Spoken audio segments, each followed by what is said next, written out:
Биздин убактылуу депутаттык комиссиянын түзүлгөндөгү максаты бул биринчи премьер-министр Мухаммедкалый Дүйшөкеевичтен туугандык байланышы бар, экинчи ошол туугандарды КТ Мобайлга коюп, жетекчилик орун басарлыкка чоң өлчөмдө айлык чектеген деген ызы-чуу менен демилгеш депутаттар көтөрүп комиссия түзгөнбүз. Ошол боюнча менде так 2 суроо, жооп бергендер сиздер дагы бир сөз менен гана жооп берсеңиздер, себеби бул суроолор да берилди.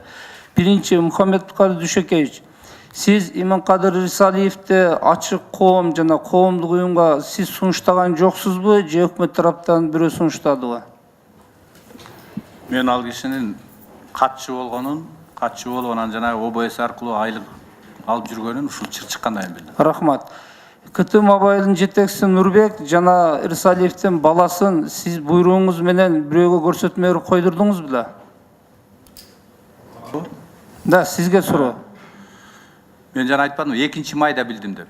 2 майда дагы орун басар экенин билген эмесмин, бирок иштеп атам деп айтты менин кабинетиме келгенде. Кабинетиме эмес, залга келгенде мен сен эмне жүрөсүң десем. Рахмат, жооп бердиңиз. Мен азыр мүлк фондунун төрагасы, бу жерде Кыргыз Телекомдун башчысы отурат. Маалымат, мамлекеттик маалымат жана байланыш агенттиги үчөөңүздөргө суроо. Премьер-министр Абылгазиев тарабынан тууганы Рысалиевди көзөмөл кылсын КТ Мобайлга деп. Же болбосо мынчадан айлык коюп бергиле, баласын орун басар кылгыла деген кийлигишүү болду беле? Фонд Көсүмүштө Төлөбердиев төрага. Жок, мындай тапшырма же мындай сөз эч качан болгон эмес. Кыргыз Телеком. Эмил Акматов, Кыргыз Телеком. Мындай нерсе болгон эмес. Тогоев, сиз жаңы келдиңиз да. Мегакомдун жетекчиси. Сизге тапшырма болуп, жанагындай каражаттарды бөлүп бер, өзүнчө оператор болсун, виртуалдык иштебейт деген премьер тарабынан тапшырма болду. Премьер тараптан болгон эмес. Болгон эмеспи? Жок, премьер тараптан эмес. Мына урматтуу комиссия мүчөлөрү, коомчулук баарыбызга белгилүү болуп атат. Биз ачык отуруп түз кеңешкен, бул бардыгынан жакшы. Бардык нерсе айкын болот да. Эгерде жетекчилер жалган жооп берип атса, булардын совесинде. Биз чечимди токтолгон материалдар боюнча кабыл алабыз. Бул жерден эгерде премьер көрсөтмө бербесе, мен ойлойм бул мүлк фондунун төрагасынын Кыргыз Телекомдун күнөөсү. Тиешелүү өздөрү акционердик коомдор боюнча, мыйзам боюнча аракеттенген эмес, жанагындай кемчиликтерге жол берген. Азыр мен бир суроо менен кайрылайын мүлк фондунун төрагасына. Сиз айттыңызчы, кийлигишип иштебеген компания азырынча айлыкты азыраак алгыла, келишимде убагында аткаргыла деген мыйзамдык сизде укук бар беле? Болсо эмне үчүн муну аракеттенбедиңиз? Кыргыз Телеком даярданып туруң бул суроого чогуу жооп бериңиздер. Фонд Көсүмүштө Төлөбердиев. Закон об акционерных обществах боюнча 65 статья бар.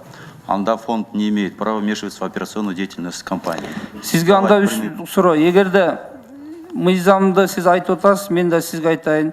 18-жылдын октябрь айында КТ Мобайл жоопкерчиликке чектелген коомуна эгер кийлигишпесеңер, мамлекеттик мүлк фондунун социалдык фондунун өкүлдөрүн кошуп эмнеге аукционго катыштыңар? Бул биринчиси. Экинчиси, сиз РПО, МТР деген дагы жоопкерчиликке чектелген коомуна текшерүү жүргүзүп атпайсызбы финансы байланышы боюнча? Мына менде маалыматтар турат. Же сиз таңдалмай иш кыласызбы?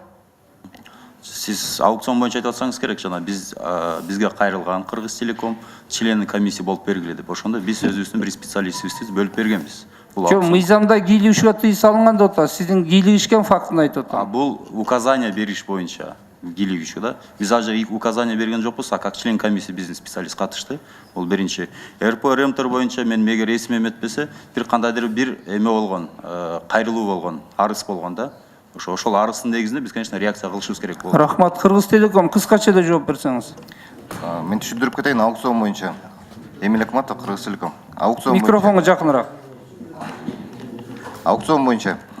КТ Мобайл аукционду өткөзгөндө как раз биздин акционерлерден Жок, аукцион боюнча сураган жок. Мен сурадым, эмнеге кийлигишпедиңиз? Мегаком менен КТ Мобайлдын чырын коомчулукка чыгарбай, сиздин дочерний компанияда эмнеге чечпедиңиз? Ошону сурап атам.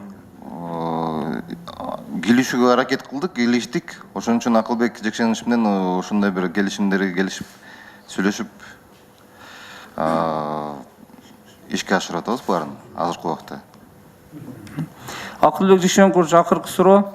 Сиз эмнеде коомчулукка чыгарбай эле премьер-министрге кирип, сизге басым кысым болуп аткан жөнүндө токтотуп коюуну өтүнгөн жоксуз? Премьер-министрге дейсизби? Ооба. Бул маселе айтылган, мен айткам кирип. Проблема болуп атат. Кайсыл убакта айттыңыз? 2-майдан кийинби же мурунбу? 2-майдан кийин айтылган. Майдан кийин. Рахмат жооңуздарга. Бул боюнча өзүнүн тиешелүү бааны комиссия берет. Урматтуу кесиптештер, жарыс сөз көтөбүз. Мен сиздерге сунуш кылат элем. Суроо жооптор 5 мүнөттөн койдум.